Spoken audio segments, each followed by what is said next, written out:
नमस्कार। सबसे पहले माननीय अध्यक्ष महोदय, मुख्य अतिथि महोदय, बीपीपीजी परिवार का प्रत्येक सदस्य और पधारे हुए जंगिर ब्राह्मण समाज बंधु, आप सब यहाँ पे आए, आपका बहुत बहुत आभार, अभिनंदन। संस्था के अब तक के जो जितने भी संगठित प्रयास हुए हैं, संगठित प्रयास से मेरा मतलब है कि संस्थान में सबने 10 ने 5 ने 15 20 आदमियों ने मिलकर जो काम किया था वो संगठित प्रयास है।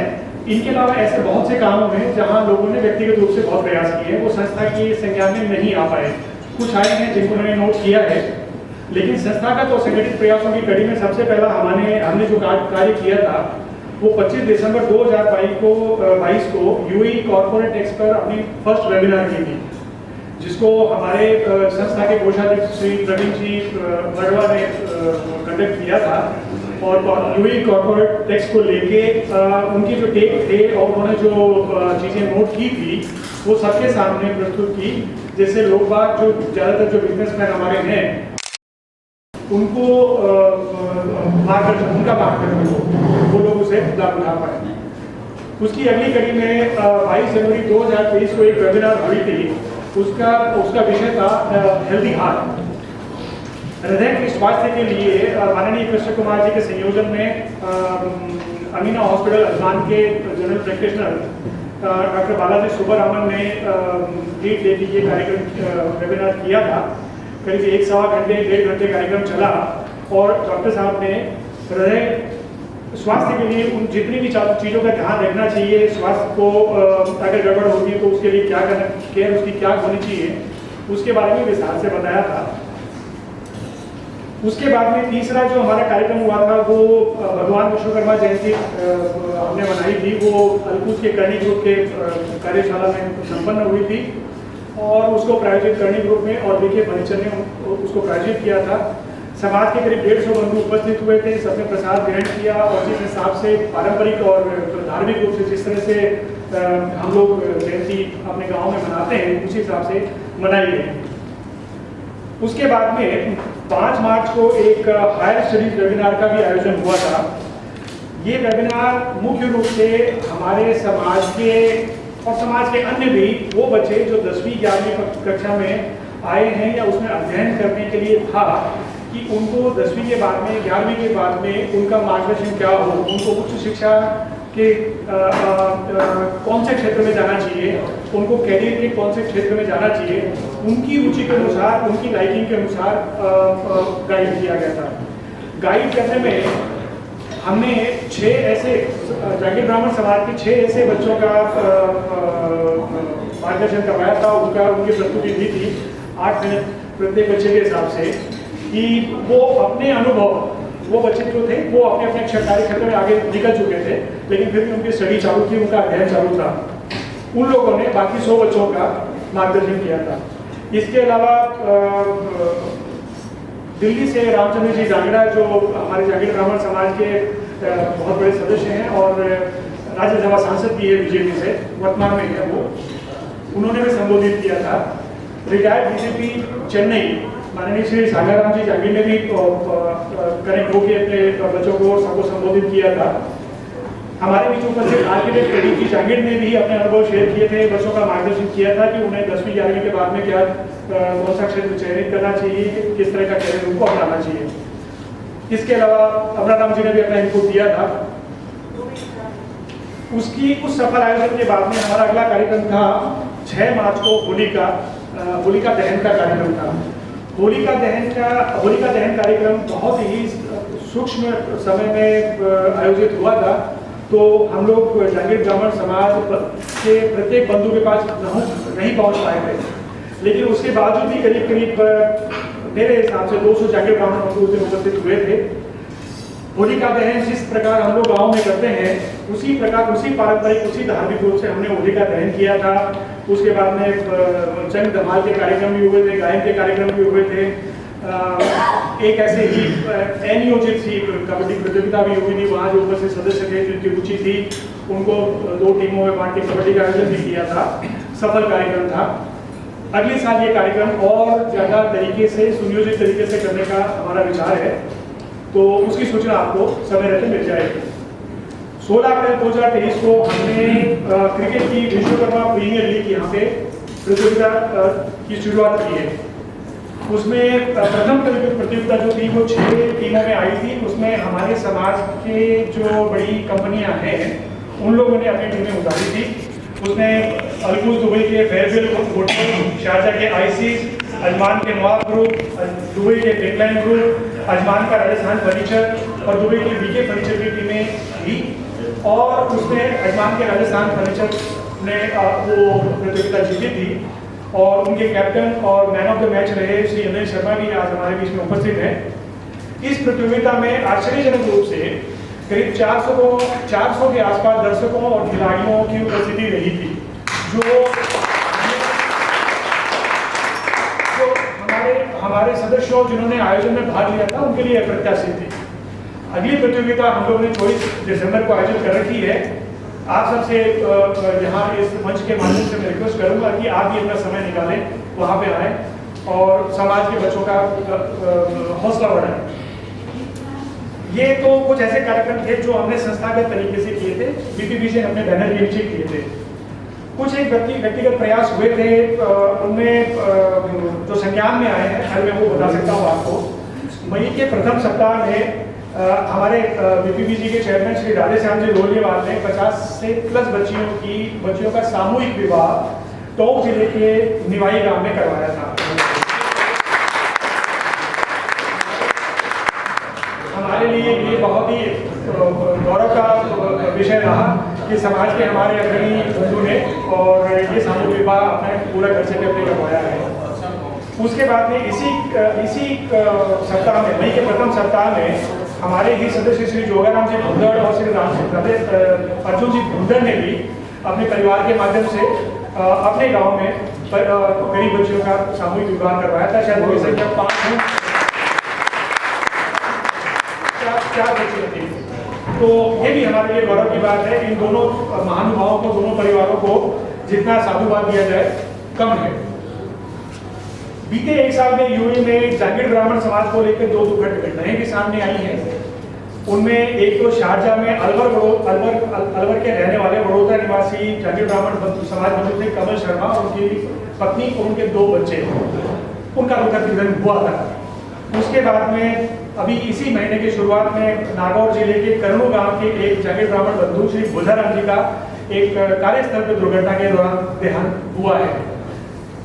इन दोनों दुखद घटनाओं को यहाँ पे लोकली सपोर्ट करने के लिए माननीय अमराराम जी, माननीय गणेश जी, मोहन जी, भरत जी, इन लोगों ने बहुत भागदौड़ की। वहाँ से परिवार के उनके लोगों को बुलाया, यहाँ पर उनकी जो सहायता हो सकती थी करी, सरकारी कार्यवाही पूरी करने में उनका सहयोग किया। मृतक के पार्थिव शरीरों को सरकारों से और मॉर्चरी से रिलीज करवाने में सहयोग किया और उनका डेड बॉडीज का जो रिपैट्रिएशन था उनके लिए सहयोग किया। अमराराम जी तो जो वडोदरा में 4 जो अपने जागीर ब्राह्मण समाज के उनका निधन हुआ था, उनकी डेड बॉडी लेके वडोदरा भी गए थे, वहां दाह संस्कार तक करवाया था। उन्होंने वहां तक उनका वो कार्य किया था।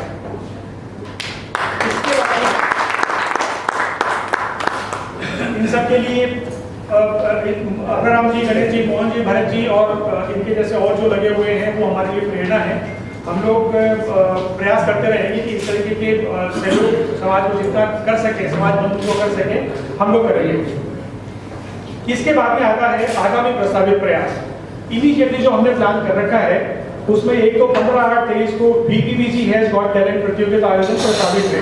अभी तक उसकी निटी-ग्रिटी, उसकी कार्रवाइयाँ, उस पर क्या काम किस तरह से होना चल रहा है, लेकिन उसमें एकल गायन, सामूहिक गायन, एकल नृत्य, सामूहिक नृत्य, इसके टाइप की प्रतियोगिताएं करवाएंगे।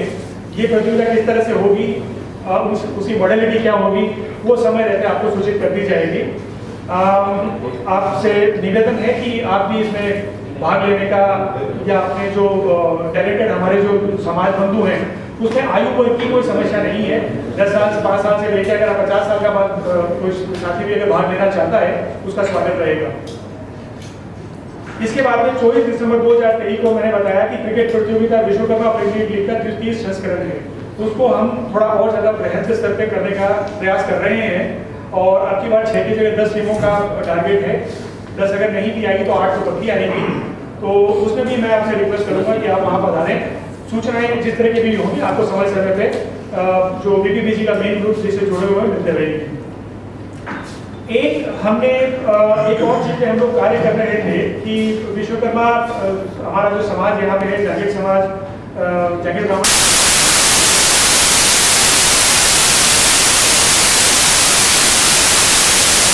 है, उसमें सबको लोगों को जोड़ा है। जिन यूं तो देखा जाए तो जागीर ब्राह्मण जो है वो ऑनलाइन किया आप कर सकते, आप खुद ही लॉग करें और हमने मेंबरशिप भी डिसाइड की हुई थी। उसके हिसाब से मेंबर्स ने रजिस्ट्रेशन किया था, उनको हमने I card release, identity card release करने का जो है वो ऑनलाइन किया है। आप खुद ही रजिस्टर कर सकते हैं, आप खुद ही लॉगिन करें और आप खुद ही अपना आई कार्ड डाउनलोड कर सकते हैं जो अपने मोबाइल पर रखी है।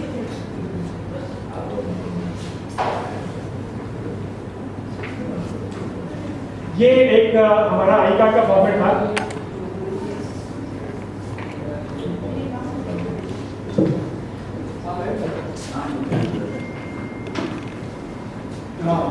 ये आई कार्ड का फॉर्मेट है।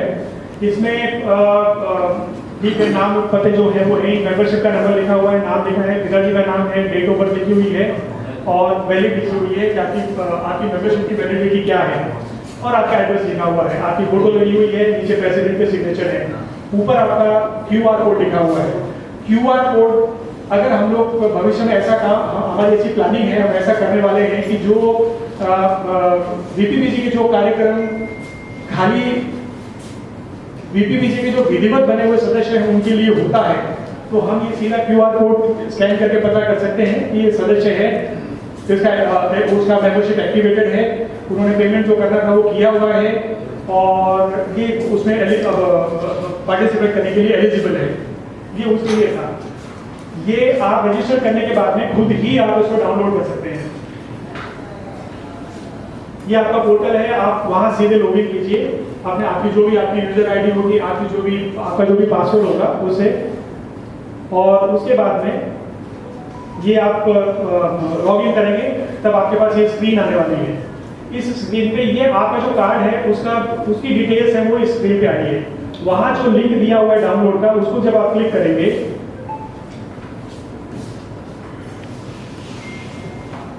समथिंग जैसे वहां आप डाउनलोड करेंगे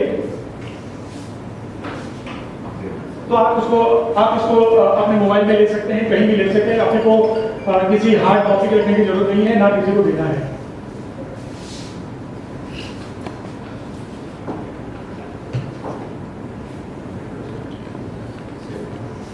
ये आपका कार्ड जो अभी डाउनलोड हुआ है वो सारा आ गया है। इसमें थोड़ा सा काम चल रहा है, तो शायद अगले 15-20 दिन लोगों का भी पूरा हो जाएगा। तो आप इस पे काम यूँ मान लीजिए 1 अगस्त से अगर आप चाहें तो ये कर सकते हैं। इसमें कोई थोड़ी बहुत छोटी मोटी बातें बनती है।